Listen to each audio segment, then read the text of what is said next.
UGC net set paper 1 unit 10 उच्च शिक्षा प्रणाली।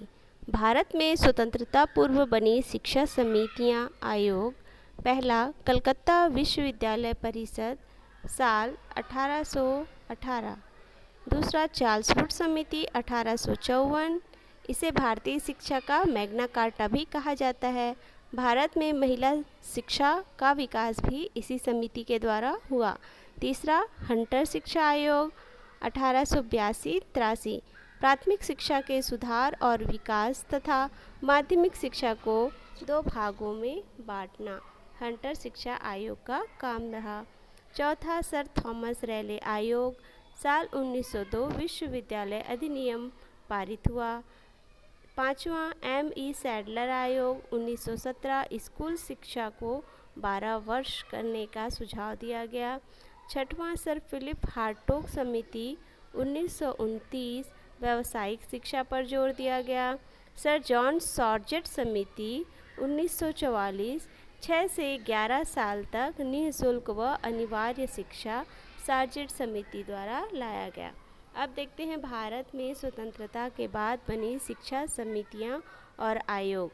इम्पॉर्टेंट है डॉक्टर एस राधाकृष्णन आयोग 1948-49। विश्वविद्यालय अनुदान आयोग इसी को कहते हैं, जिसमें स्नातक 3 वर्ष किया गया। दूसरा मुदालियर शिक्षा आयोग, इसे ही माध्यमिक शिक्षा आयोग भी कहते हैं। सन 1952-53 में स्थापना। Doctor D.S. कोठारी 1948-1964। इसमें स्थानीय भाषाओं में शिक्षण को प्रोत्साहन दिया गया। राष्ट्रीय शिक्षा नीति पर पुनर्विचार 1992। इसे आचार्य राममूर्ति समिति भी कहा जाता है। पांचवा M.B. बुच समिति 1989 दूरस्थ शिक्षा माध्यम पर। छठवां G.M. रेड्डी समिति 1992 प्रोफेसर यशपाल समिति भी कहा जाता है। रामलाल पारेख समिति 1993 B.एड प्रचारक पत्राचार समिति। आठवां प्रोफेसर खेरमाल लिंगो समिति 1994 B.एड 14 माह के लिए। अब नौवां है प्रोफेसर R. टकवाले समिति 1995 सेवारत अध्यापकों हेतु पत्राचार से B.एड। 10वां राष्ट्रीय ज्ञान आयोग 2005 ज्ञान आधारित समाज प्राथमिक स्तर पर अंग्रेजी माध्यम से शिक्षा।